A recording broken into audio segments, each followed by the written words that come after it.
तपस्या को भी भंग कर दिया। मेरा काम ही है मनुष्य मात्र को काम वासना में लिप्त रखना, ताकि वो प्रभु के मार्ग से भटक जाए। परंतु इस मनुष्य के हृदय में तो भगवान का नाम वास कर रहा है। मैं इस पर हावी नहीं हो सकती। मैं इसके सामने हार मानती हूँ, हार मानती हूँ, हार मानती हूँ, हार मानती हूँ।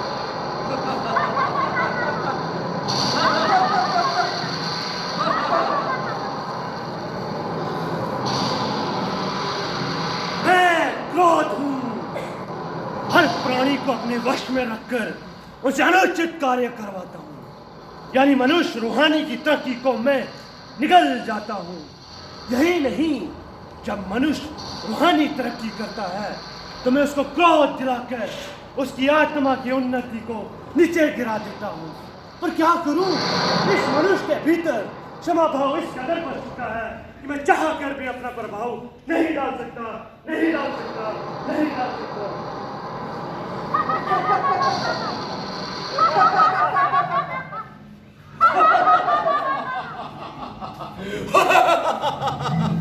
मैं लोभ हूं।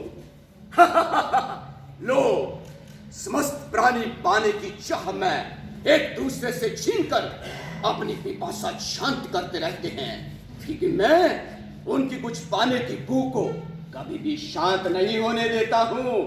मनुष्य मात्र को मैं ईश्वर के साधन जुटाने के कार्य में उलझाए रखता हूं, ताकि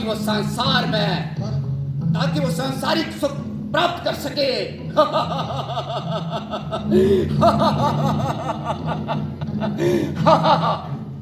लेकिन ये बिरला ही मनुष्य है जिसको न धन चाहिए, न ईश्वर के साधन, इसको न महल की आकांक्षा है, इसे न झोपड़ों का डर।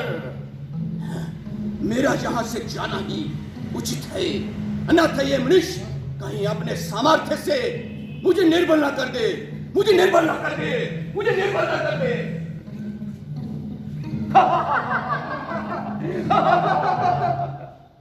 मैं माँ हूँ। मेरा कार्य है समस्त जीवों को मेरा में उलझाए रखना। मेरी पत्नी, मेरी संतान, मेरा घर, मेरा बार, यानी प्राणी दूसरों के मोह में बंधा रहता है और ईश्वर को मेरा नहीं कहता। और मेरा यही कार्य मुझे जीवन में श्रेष्ठ बनाता है। सांसारिक नाशवान वस्तुओं का मोह तो इस मनुष्य लेश मात्र भी नहीं है। ना तो इसे परिवार का मोह है और ना ही नाम कमाने का मोह, ना ही संसार का मोह है और ना ही नाम कमाने का डर। मेरा इसके रूहानी रास्ते में अड़चने डालना बेकार है, बेकार है, बेकार है, बेकार है। मैं अहंकार हूं, वो अहंकार जिसने रावण जैसे वेदों के ज्ञाता को पाप कर्म करने पर मजबूर कर दिया।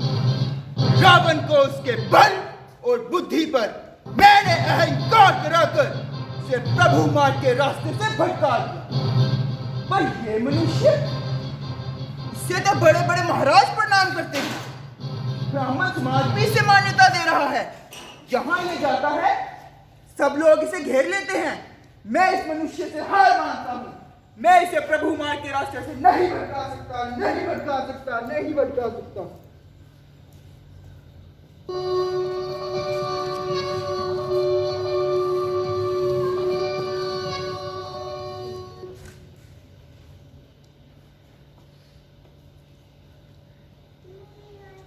देखने में कितना आसान सा लगता है कि एक व्यक्ति ने काम, क्रोध, लोभ, मोह और अहंकार पर काबू पा लिया। हमने जान लिया कि काम, क्रोध, लोभ, मोह, अहंकार हमारे जीवन में क्या प्रभाव डालते हैं। यह आसान सा लगने वाला कार्य इतना आसान नहीं था। बहुत लंबी यात्रा स्वामी जी ने झेली है, लेकिन स्वामी बनने से पूर्व ये क्या थे, इनकी क्या गाथाएं थी। मैं कौन हूँ? मैं इतिहास। मेरे ही पन्नों पर अंकित है हर उस व्यक्ति की गाथा जिसने चाहे जीवन में अनार्य किया हो या स्वीकार्य काम किया हो। मेरे ही पन्नों पर अंकित है इसकी भी शौर्य गाथा। शौर्य गाथा से याद आया, अक्सर हम युद्ध लड़ते हैं, हथियारों के साथ खून खराबा करके जीतते हैं या हारते हैं, लेकिन इस व्यक्ति ने जो युद्ध लड़ा उसमें हथियारों का प्रयोग लेश मात्र यानी बिल्कुल नहीं था। इसने वो युद्ध लड़ा धर्म के साथ, इसीलिए ये धर्म योद्धा कहलाए। धर्म योद्धा। अब इनकी जो यात्रा है वो क्या है आगे बताता हूं, लेकिन मुझे लगता है कि अगर हम वो यात्रा जानने से पहले ये जान लें कि यहां तक विकारों पर काबू पाने से पहले स्वामी जी किस तरह से प्रभाव डाल रहे थे अपने जीवन पर इन विकारों को लेकर, और किस तरह से संघर्ष के बाद वो यहां पर पहुंचे। आइए जानते हैं। मानव जीवन का उद्देश्य क्या है? क्या वास्तव में इस जड़ जगत को संचालित करने वाली कोई सर्वशक्तिमान ईश्वर किसता है? हर एक धर्म प्रचारक से ईश्वर के विषय में उपदेश देते हुए सुनता हूं, किंतु आज तक मेरे इस प्रश्न का उत्तर कि क्या आपने ईश्वर को देखा है, कोई नहीं दे पाया। सभी प्रचारक सकारात्मक अथवा नकारात्मक उत्तर देने के स्थान पर मुझे अपने उपदेशों के माध्यम से ही संतुष्ट करने का प्रयास करते हैं। हिंदू अपने धर्म को, मुस्लिम अपने धर्म को और ईसाई अपने धर्म को श्रेष्ठ बता रहे हैं। सभी के सभी सांप्रदायिकता की बात करते हैं, लेकिन मेरे इस प्रश्न का उत्तर किसी से भी मुझे सत्यता की कसौटी पर खरा नहीं मिल रहा है। कोई छोटा या बड़ा नहीं होता। शिक्षा प्राप्त करने का अधिकार सबको समान रूप से है, चाहे वो ब्राह्मण हो, क्षत्रिय हो, वैश्य हो या शूद्र ही क्यों नहीं। इस समाज को कर्मशील होना चाहिए, ना कि अस्पष्टताशील। मुझे अफसोस है कि हम ना तो हिंदू हैं और ना ही वेदांतिक ही। वास्तव में हम हैं छुआछातपंथी। हमारे लिए खाने की रसोई, हमारा मंदिर, भोज्य पदार्थ पकाने वाले बर्तन उपास्य देवता, और इन्हें मचुओ अरे पीछे हटो ऐसे हमारे मंत्र। इस संसार के इस अंध कुसंस्कार को जल्द ही खत्म करना होगा, और ऐसा सिर्फ हो सकता है उपनिषेधों के उदार मतों द्वारा। लेकिन अभी तक तो मैं भी सत्य की खोज पूर्ण नहीं कर पाया हूं। मुझे सत्य को जानने के लिए किसी ऐसे व्यक्ति के चरण कमलों में बैठकर शिक्षा लेनी होगी जिसने स्वयं सत्य का साक्षात्कार किया हो।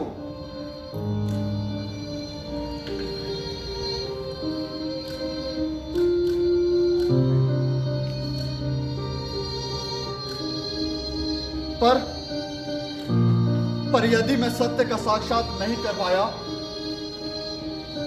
तो मैं इसी प्रयत्न में अपने प्राण भी दे सकता हूं।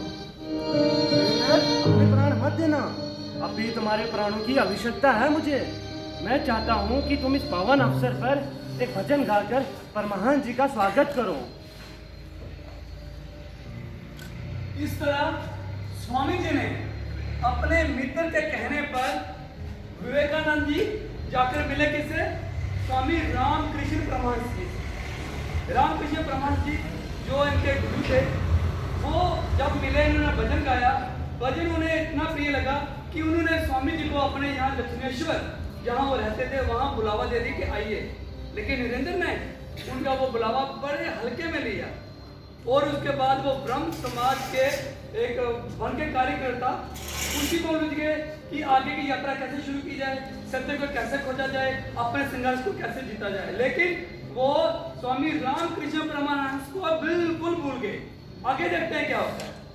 अगर मैं ये कहता हूं कि मैं दूसरे धर्मों के प्रति सहनशील हूं, तो मैं ये समझता हूं कोई धर्म अन्याय कर रहा है और मैं उसको दयापूर्वक क्षमा कर रहा हूं। कोई भी किसी के साथ दया कर सकता है।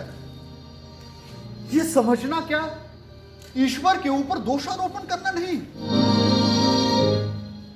मैं अतीत के सभी धर्मों को स्वीकार करता हूं तथा उनकी पूजा भी करता हूं। मैं तो सभी धर्मों की पूजा उनके अनुसार करता हूं, परंतु फिर भी मैं खाली का खाली, मेरी आत्मा अशांत की अशांत क्यों?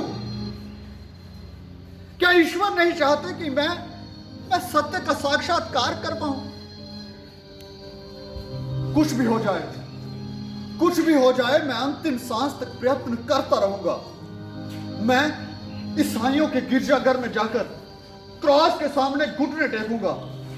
मैं बौद्ध विहार में जाकर बुद्ध तथा उनके संघ की शरण लूंगा। मैं जंगल में जाकर हिंदू जोगियों की भांति ब्रह्म ज्ञान पाने की चेष्टा करूंगा। मैं केवल इतना ही नहीं करूंगा, मैं आने वाले सभी धर्मों के लिए अपने हृदय के द्वार खोल कर रखूंगा। तब शायद मैं सत्य को जान पाऊं, सत्य का साक्षात्कार कर पाऊं। परंतु क्या इस समय इस संसार से ईश्वर का ग्रंथ समाप्त हो गया है? क्या ऐसा कोई भी व्यक्ति नहीं है जो मेरे प्रश्नों का उचित उत्तर दे सके? नरेंद्र, कहां तक पहुंची तुम्हारी सत्य को जानने की खोज? ब्रह्म समाज में जाने से कुछ तो लाभ मिला होगा। अरे सुरेंद्र, वही ढाक के 3 बात। थोड़ा खाता हूं ताकि ध्यान में बाधा ना पड़े, चटाई पर सोता हूं, धोती पहनता हूं तथा शारीरिक कठोरता का पालन नियम अनुसार कर रहा हूं, पर फिर भी मैं कोरे का कोरा। देवेंद्रनाथ ठाकुर जी ने कहा था कि तुम्हारे प्रत्येक के अंश में योगियों की छाया स्पष्ट झलकती है, सो ध्यान करने से ही तुम्हें शांति तथा सत्या मिलेगी। तो हिम्मत ना हारो, निराशा छोड़कर लगे रहो, सत्या अवश्य मिलेगी। क्यों दिलासा दे रहे हो नरेंद्र को? नरेंद्र, अभी तुम्हारी उम्र ही क्या है सत्य को प्राप्त करने के लिए? अभी तो तुम केवल 20 वर्ष के हो। पिताजी की बात मानो और विवाह कर लो, साथ ही साथ अपने चिंतन को भी जारी रखो। अरे चाचा जी, मेरी इच्छा पूर्ति में विवाह बाधक है, मैं विवाह नहीं कर सकता। तुम गलत हो बेटा। क्या गुरु नानक देव और कबीर जैसे संतों ने सत्य को प्राप्त नहीं किया? पर विवाह तो उन्होंने भी किया ना, और सत्य को प्राप्त भी। वही मार्ग तो मैं भी जानने की चेष्टा कर रहा हूं चाचा जी, कि आखिर किस मार्ग पर, किस भक्ति मार्ग पर ये संत चलकर सत्य को जान पाए। वो साधना मार्ग, वो भक्ति मार्ग मैं क्यों नहीं खोज पा रहा हूं, मैं क्यों नहीं जान पा रहा हूं? यदि वास्तव में ही तुम्हारा उद्देश्य सत्य की प्राप्ति है तो ब्रह्म समाज जाके तुम्हें कोई लाभ नहीं। तुम्हारे लिए दक्षिणेश्वर में श्री रामकृष्ण परमहंस जी के पास जाना ही उचित है। चाचा जी के ये कहते ही नरेंद्र को यानी विवेकानंद को स्मरण हुआ आया कि उन्हें रामकृष्ण परमहंस जी ने अपने यहाँ आने का आमंत्रण दिया था। जैसे उन्हें याद आया, वो फौरन वहां से दक्षिणेश्वर के लिए निकल पड़े और जाकर सीधा रामकृष्ण परमहंस जी से जाकर मिले।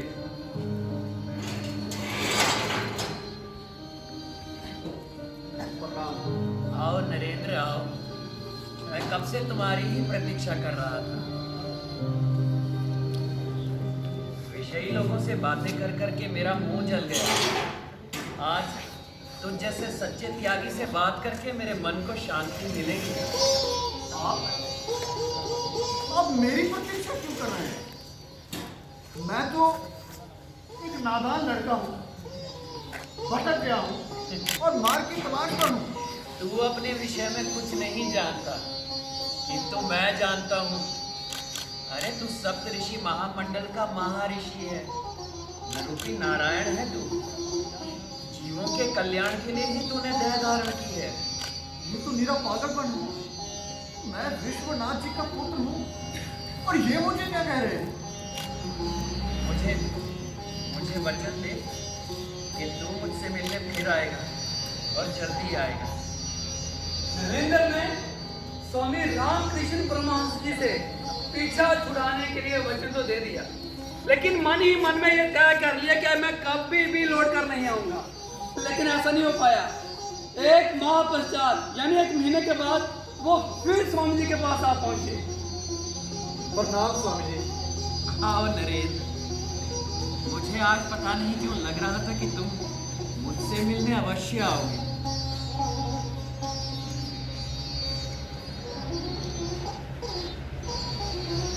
नरेंद्र के यूं स्वामी जी के पास बैठने पर रामकृष्ण परमहंस जी न जाने किस भावना से अभिभूत हो गए। बातें करते करते अचानक वो आगे सरकते गए और उन्होंने अपने दाहिने पांव का अंगूठा जैसे ही स्वामी जी को स्पर्श किया, ओ ये आपने क्या कर दिया? ओ मेरा शरीर, मेरा विवेक साथ छोड़ रहा है। धरती घूम रही है। कमरे की दीवारें, छतें सब घूम रही हैं। मेरी आत्मा शरीर से बाहर निकल रही है। अरे मैं मर रहा हूं। मैं मर रहा हूं। मैं अभी मरना नहीं चाहता। मेरे माता पिता हैं। अरे मुझे इससे बाहर निकालिए। ओह, ठीक है। जैसे ही स्वामी विवेकानंद ने चिल्लाकर कहा कि मेरी अभी उम्र नहीं है, मेरे माँ बाप हैं, मैं मर रहा हूँ, मुझे बाहर निकालिए, तो रामकृष्ण परमहंस जी ने उन्हें स्पर्श किया और कहा कि अभी तुम्हारा वक्त नहीं आया। इसके बाद स्वामी जी वापस चले गए। उन्होंने तय किया मैं फिर कभी नहीं आऊंगा, लेकिन ऐसा न हो पाया, तो वापिस आए।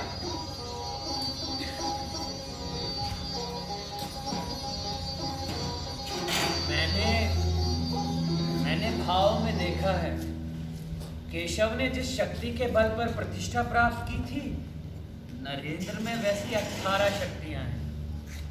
कृष्ण और विजय जैसे ब्रह्मा समाजियों के मन में ज्ञान दीप जल रहे हैं, किंतु नरेंद्र के मन में ज्ञान सूर्य का प्रकाशमान। ये आप क्या कह रहे हैं?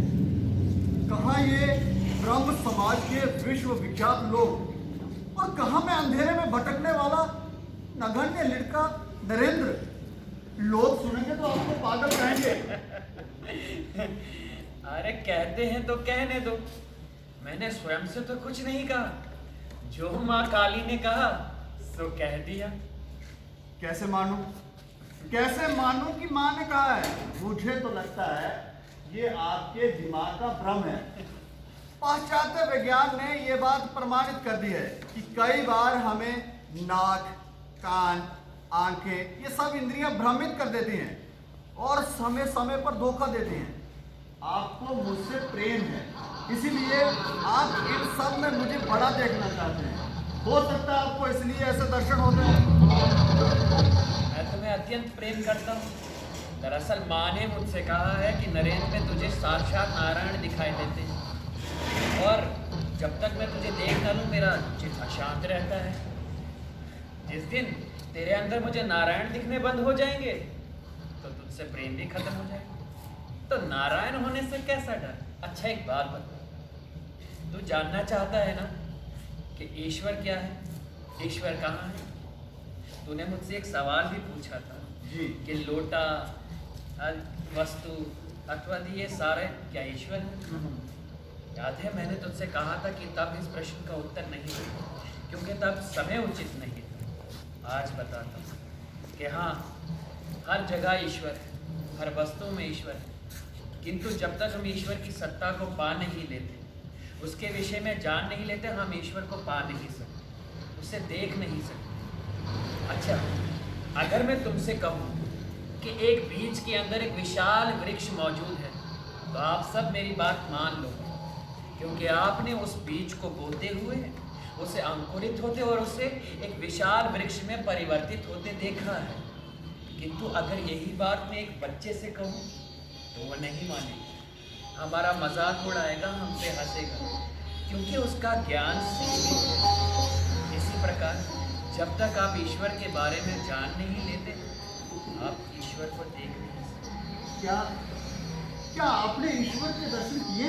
हाँ, मैंने ईश्वर के दर्शन किए, बल्कि प्रतिदिन, प्रतिपल, प्रतिक्षण में ईश्वर के दर्शन करता हूँ, और अभी भी मैं ईश्वर के ही दर्शन कर रहा हूँ। अच्छा, वो देखने में कैसे दिखाई देते हैं? क्या आप मुझे दिखा सकते हैं? बिल्कुल तुम्हारे जैसे दिखते हैं वो, और बल्कि जितने स्पष्टता के साथ मैं तुमसे बात कर रहा हूँ, इससे भी कई गहनता के साथ मैं उन्हें देखता हूँ और उनसे बात करता हूँ।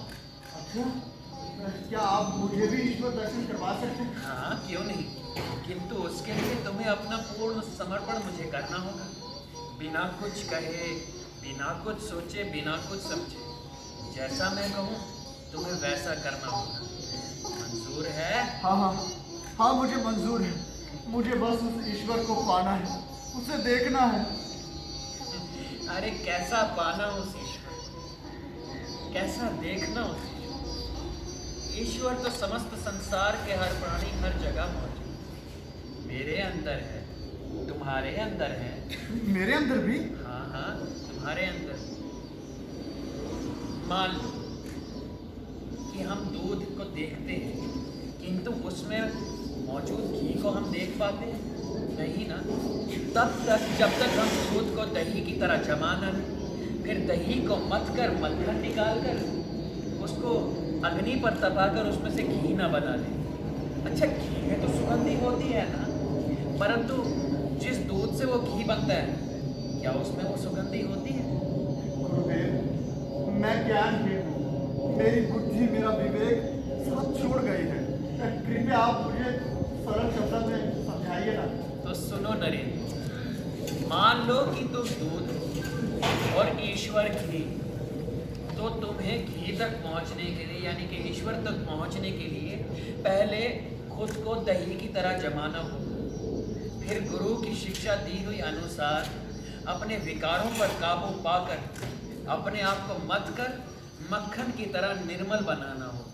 क्योंकि मक्खन से कुछ भी निकालो तो मक्खन अपना अस्तित्व नहीं छोड़ता। इसी तरह जब तुम अपने विकारों पर काबू पालोगे तो मक्खन की तरह निर्मल हो जाओगे, और तब आत्मा और मन की गांठ खुल जाती है, और उसी क्षण, उसी पल तुम ईश्वर हो जाते हो, या यूं कहो कि ईश्वर के दर्शन करने लग जाते हो। गुरुदेव, ये विकार क्या होते हैं? काम, क्रोध, लोभ, मोह, अहंकार, इन विकारों पर काबू पाकर ही ईश्वर की सत्ता को पाया जा सकता है। कितने लोग हैं इस दुनिया में जो हर चीज़ के लिए तड़पते हैं, रोते हैं। मेरा बाप, मेरी माँ, मेरा परिवार, मेरी जायदाद, मेरा पैसा।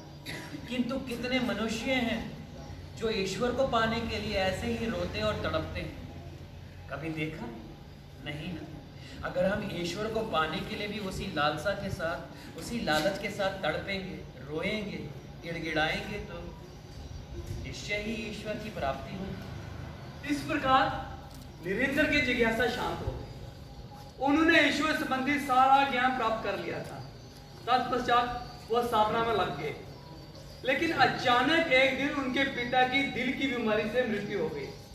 पिता की मृत्यु के बाद उनके जायदाद पर उनके कुटुंबियों ने, यानी रिश्तेदारों ने कब्जा कर लिया, और नरेंद्र अपनी नानी के घर रहने के लिए आ गए, और घर का खर्चा चलाने के लिए किताबों का अनुवाद, यानी ट्रांसलेशन बुक्स की, किसी ने किताब लिखी उसका अनुवाद दूसरी भाषा में किया, वहां से घर का खर्चा चलाने लगे। एक दिन वो तंग होकर वापस अपने गुरुदेव की शरण में आए और बोले, गुरुदेव, प्रणाम गुरुदेव। आओ नरेंद्र, तुम आजकल मेरे पास क्यों नहीं आते? मुझे पता है कि तुम इस संसार में माँ के काम से आए, किंतु मैं सदैव के लिए रहने वाला नहीं हूँ। मेरे पास आते रहा कर, मुझसे भागा हूँ।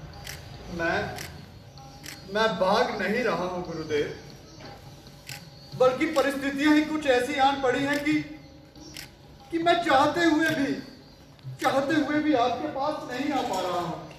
गुरुदेव, आपको मेरी माता और भाइयों का कष्ट दूर करने के लिए माँ काली से प्रार्थना करनी होगी। अरे मैंने तो कितनी बार माँ से कहा कि हे माँ काली, नरेंद्र के सभी दुखों को दूर कर, पर माँ कहती है कि मैं उसके कष्टों को दूर नहीं करूँगी तब तक जब तक नरेंद्र खुद आकर मुझसे नहीं मांगे। एक काम कर, जा आज रात मंदिर में जा और खुद जाके माँ से मांग।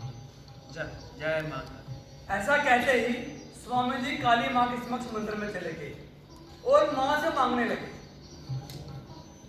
हे माँ काली, दुख हरनी, पीड़ा नाचनी, आपसे कुछ भी छिपा नहीं है माँ। आप जानते हो कि मैं आपके मंदिर में क्यों आया हूं। हे माँ, अरे कितनी लज्जाजनक बात है।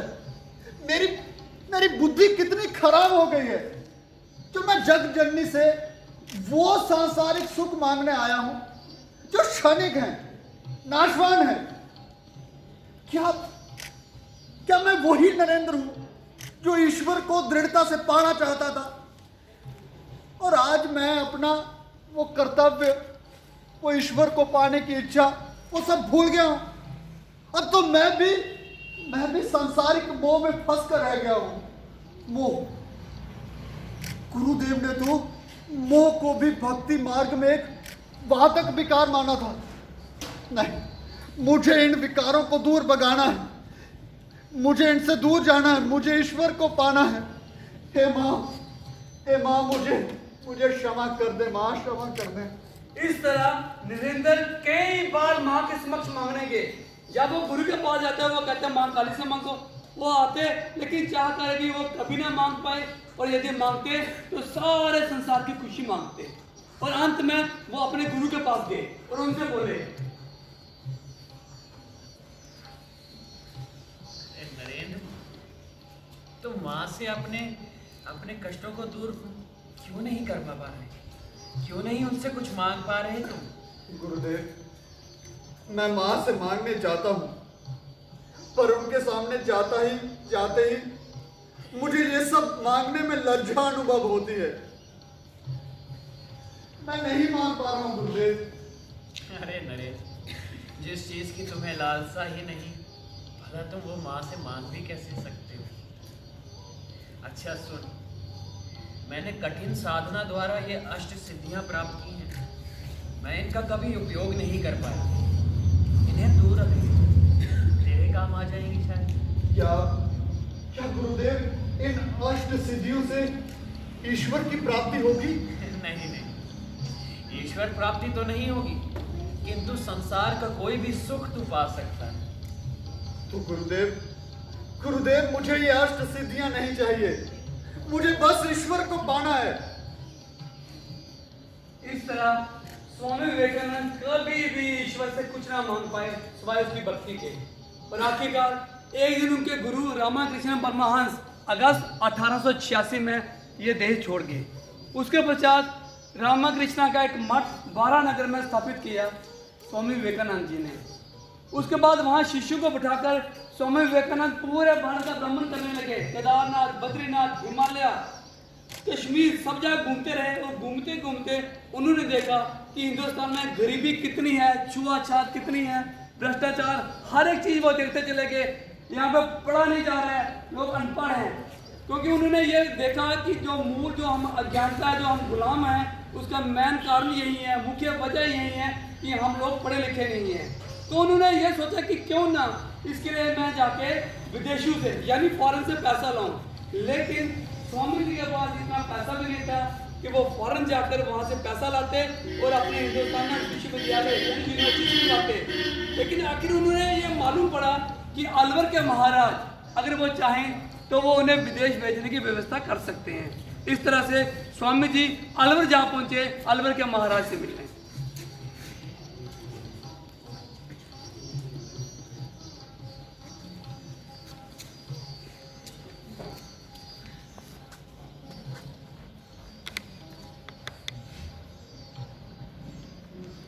बताओ अमृत को कैसे प्राप्त किया जा सकता है? उस व्यक्ति ने अमृत प्राप्त कर लिया जो किसी भी सांसारिक वस्तु से व्याकुल नहीं होता है। याद रखो, हम जितना दूसरों का भला करेंगे उतना ही हमारा हृदय शुद्ध होगा और परमात्मा उसमें बसेंगे। हम सत्य को कैसे जान पाते हैं? आत्मा को स्वतंत्र कैसे कर सकते हैं? देखिए, मैं अपने विषय में सिर्फ इतना ही कह सकता हूं कि जिस क्षण मैंने ये जान लिया कि ईश्वर हर एक मानव शरीर रूपी मंदिर में विराजमान है, मैं एक बार फिर दोहराऊंगा, जिस क्षण मैंने ये जान लिया कि ईश्वर हर एक मानव शरीर रूपी मंदिर में विराजमान है, उसी क्षण मैं सभी के सामने श्रद्धा भाव से खड़ा हो गया और उनके भीतर ईश्वर को देखने लगा। उसी क्षण मैं माया के बंधनों से मुक्त हो गया। हर वो चीज जो मुझे बांधती थी वो नष्ट हो गई और मैं स्वतंत्र हो गया। बताओ मुझे भला, हम ईश्वर को खोजने कहाँ नहीं जाते हैं? बजाय उन्हें बाहर खोजने के, अगर हम उन्हें अपने हृदय में खोजें या हर एक मानव शरीर रूपी मंदिर में खोजें तो ज्यादा बेहतर नहीं होगा?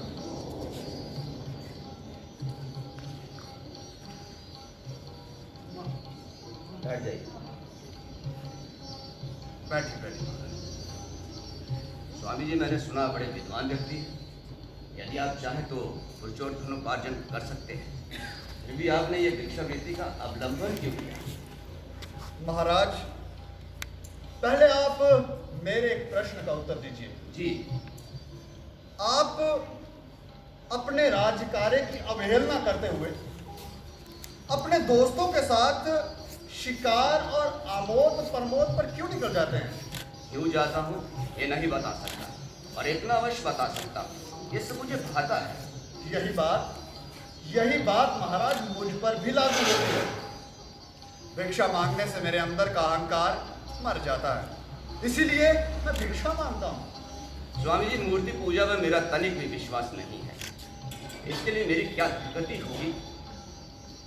महाराज, मैं मूर्ति पूजा में विश्वास करता हूँ।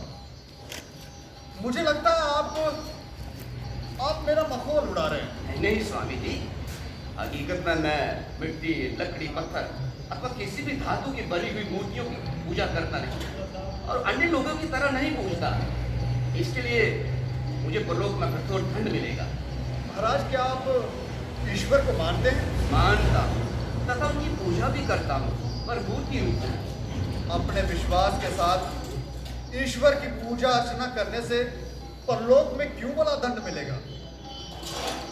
आप मूर्ति पूजा में विश्वास नहीं करते तो क्या हुआ महाराज?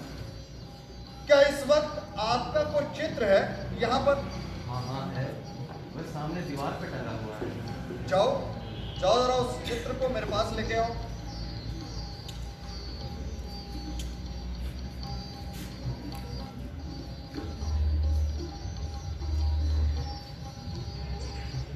क्या यहां बैठे सभी लोग मुझे बता सकते हैं कि ये चित्र किसका है?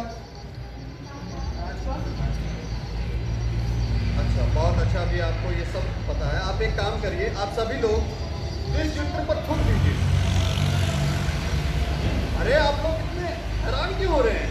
आप में से कोई भी एक व्यक्ति उठिए और इस चित्र पर थूक दीजिए। अरे ये महाराज का चित्र ही तो है, इसमें महाराज स्वयं तो नहीं है। हाँ, इसमें अगर कुछ खास मुझे दिखता है तो वो ये है कि ये चित्र महाराज की भांति अपने स्थान से हिलडुल नहीं सकता। फिर भी ना जाने क्यों आप लोग इस चित्र पर थूकने से संकोच कर रहे हैं। मैं ये भली प्रकार से जानता हूं कि आप लोग इस चित्र पर क्यों नहीं थूक पा रहे हैं, क्योंकि आप लोगों को मालूम है कि इस चित्र पर थूकने से महाराज का घोर अपमान होगा। क्या ये बात सत्य है? देखिए महाराज जी, आप इस चित्र पर दृष्टिपात करें। इस चित्र में आप नहीं हैं, लेकिन यदि दूसरे तरीके से देखा जाए तो इस चित्र में आपका अस्तित्व विद्यमान है और यही कारण है कि इनमें से किसी ने भी इस चित्र पर थूकने का साहस नहीं किया, क्योंकि ये जनता, ये सारी की सारी जनता आपकी प्रजा है, आपकी सेवक है। ऐसा कोई भी कार्य जिससे आपके मान सम्मान को ठेस पहुंचे, ये लोग कदापि नहीं कर सकते। ये आपके इस चित्र को और आपको एक ही दृष्टि से देख रहे हैं, ठीक वैसे ही जैसे पत्थर अथवा धातु की बनी हुई मूर्तियों को भक्तजन पूजते हैं, उनकी पूजा अर्चना करते हैं। वो पत्थर अथवा धातु की पूजा नहीं करते, बल्कि वो उन मूर्तियों के माध्यम से अपने ईश्वर को पूजते हैं, उनका गुणगान करते हैं। अब आप समझे? धन्य है स्वामी जी, आप धन्य हैं। महाराज, स्वामी जी आप धन्य हैं। महाराज, मैं कई जगहों पर गया हूं, लेकिन मैंने कभी किसी को ये कहते नहीं सुना कि हे पत्थर, हे धातु, मैं तुम्हारी पूजा कर रहा हूं, तुम मुझ पे प्रसन्न हो जाओ। हर एक भक्त उस मूर्ति, उस पत्थर की बनी मूर्तियों के माध्यम से ईश्वर को पूजते हैं, उनकी पूजा अर्चना करते हैं। स्वामी जी विश्वास कीजिए, यदि आपकी दृष्टि से देखा जाए तो मैंने आज तक पत्थर अथवा धातु की पूजा करने वाला इंसान नहीं देखा। मूर्ति पूजा में मेरा विश्वास नहीं था और ना ही कभी समझने का प्रयास ही किया। आज आपने मेरी आंखों पर हीरा पर्दा फेंका। धन्य है स्वामी जी, आप धन्य हैं। आज मुझे आशीर्वाद प्रदान करिए। देखिए महाराज, उठिए उठिए। ईश्वर के अतिरिक्त अन्य किसी को भी आशीर्वाद देने का अधिकार नहीं। आप स्वच्छ दिल से ईश्वर के शरण में चले जाएं, वो अवश्य ही आप पर कृपा करेंगे। इस तरह स्वामी जी यहाँ पर मूर्ति पूजा के विषय में समझा कर चले गए। तत्पश्चात स्वामी जी ने भारत भ्रमण जारी रखा। वो हिंदुस्तान घूमने लगे, राजाओं महाराजाओं से मिलने लगे, सन्यासियों से, साधु से, संतों से मिलने लगे और सबको जागृत करने लगे कि हमें हिंदुस्तान को आगे ले जाना है, एक बार इसे विश्व गुरु फिर से बनाना है। इस तरह चलते चलते स्वामी जी अमेरिका पहुंच गए और अमेरिका पहुंचकर वो विश्व प्रसिद्ध उनका भाषण जो आज प्रसिद्ध है, जिस भाषण के नाम पर हिंदुस्तान की ताक पूरी दुनिया पे फैली थी, वो भाषण उन्होंने अमेरिका में दिया था। आइए सुनते हैं वो भाषण क्या था।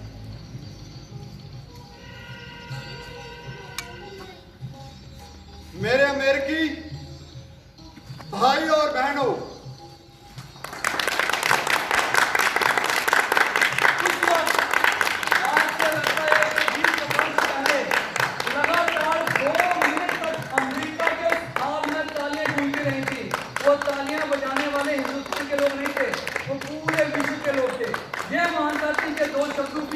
अमेरिकन भाई और बहनों, उस वक्त क्या था, पूरे विश्व में एक दूसरे देश को गुलाम बनाने की परंपरा थी।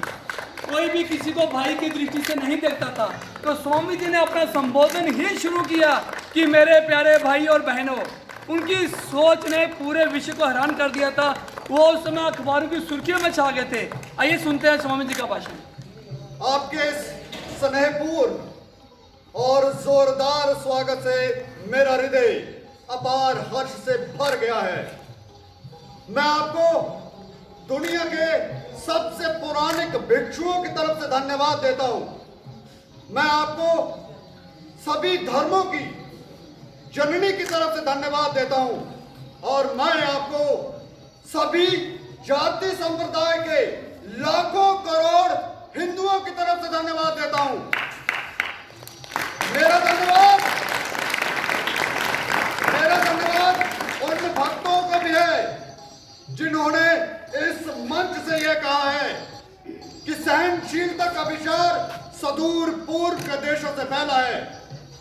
हम सिर्फ सहनशीलता में ही विश्वास नहीं रखते, बल्कि हम दुनिया के सभी धर्मों को सत्य के रूप में स्वीकार करते हैं। मुझे बताते हुए हर्ष हो रहा है कि मैं एक ऐसे देश से हूं जिसने दुनिया के सभी देशों के सताए गए लोगों को शरण दी, और यह भी बताते हुए गर्व हो रहा है कि हमने इस्राएलियों की उन शुद्धतम समृद्धियों को अपने हृदय में बचा के रखा है जिनके मंदिरों को रोमनों ने तोड़ फोड़ कर खंडहर बना दिया था और बाद में उन्हें दक्षिण भारत में शरण लेनी पड़ी। भाइयों, मुझे एक श्लोक की कुछ पंक्तियां याद आ रही हैं। मैं आपको बताना चाहता हूं, जिसे मैंने बचपन में दोहराया, स्मरण किया, और जिसे आज लाखों करोड़ों लोग हर रोज दोहराते हैं। वो पंक्तियां हैं, जिस तरह विभिन्न धाराओं की उत्पत्ति विभिन्न स्रोतों से होती है और अंत में वो सभी की सभी सागर में ही जाकर मिलती हैं, उसी प्रकार हर एक मनुष्य विभिन्न विभिन्न मार्गों पर संघर्ष कर रहे हैं, जिनका अंत ईश्वर में ही है। वर्तमान सम्मेलन, जो कि आज तक की सबसे पवित्र सभाओं में से है, स्वयं गीता में लिखे गए एक सिद्धांत का प्रमाण है। जो भी मुझ तक आता है, चाहे वो किसी भी रूप में हो, मैं उस तक पहुंचता हूं। हर एक मनुष्य अलग अलग मार्ग पर संघर्ष कर रहे हैं, जिसका अंत मुझ में है। सांप्रदायिकता, कट्टरता और उनके भयानक वंशजों हठ धर्मिता ने लंबे समय से धरती को अपने शिकंजे में जकड़ा हुआ है। कितनी बार यह धरती खून से लाल हुई है, कितनी सभ्यताओं का विनाश हुआ है, और ना जाने कितने ही देश नष्ट हुए हैं। लेकिन अब मैं ये कहना चाहता हूं कि उनका वो समय पूरा हो चुका है।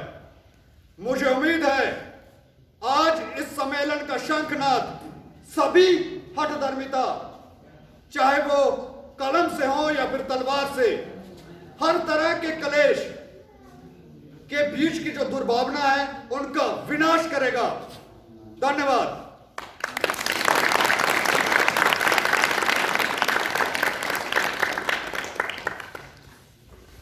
इस प्रकार स्वामी जी ने जब अमेरिका में अपने भाषण से दाद सुनाई, आपने भाषण सुना, कैसा लगा? ये उस समय उनका दिया हुआ भाषण था।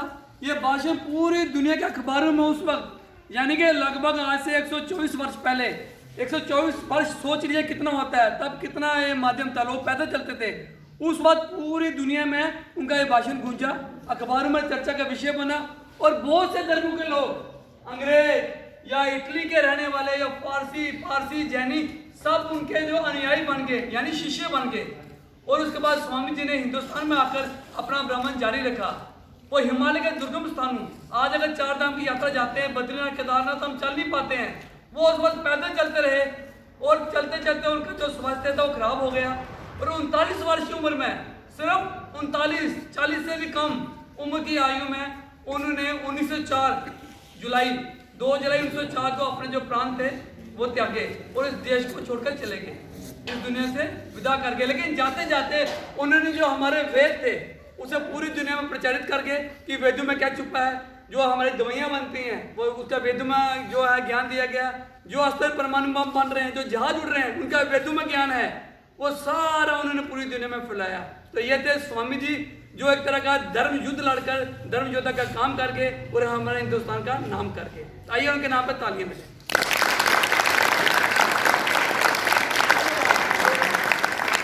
कैसा लगा जानकारी स्वामी जी के विषय में? ठीक लगी?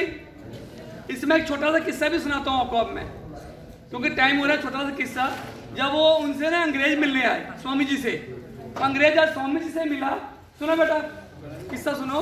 स्वामी जी से जब अंग्रेज मिलने आए तो उन्होंने पूछा, अंग्रेज ने इंग्लिश में पूछा, हाउ आर यू? तो स्वामी जी ने कहा मैं ठीक हूँ।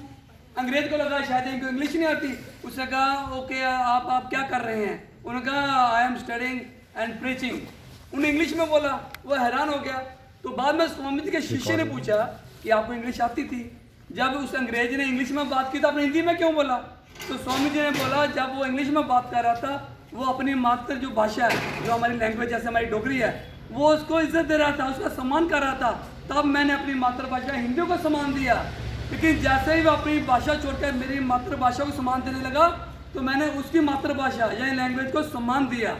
तो सोचिए, आज हम डोगरी बोलने से बचते हैं और भागते हैं, पर स्वामी जी आज तक से 20 वर्ष पहले अपनी भाषा को लेकर कितना आगे थे। तो यही निवेदन है कि हम चाहे कहीं भी चले जाएं, अपनी भाषा से मत कटिए।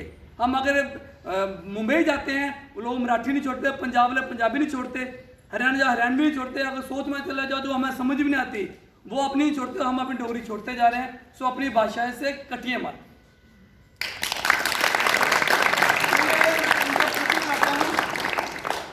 ये है रेहान खान, ये ऋतु सिंह जम्वाल, ये दीपक सिंह समयाल, और ये इरफाना बानो, इसके आगे दृष्टि राजपूत, ये नवनीत शर्मा, और ये अजय बाबा, ये शाजिद खान।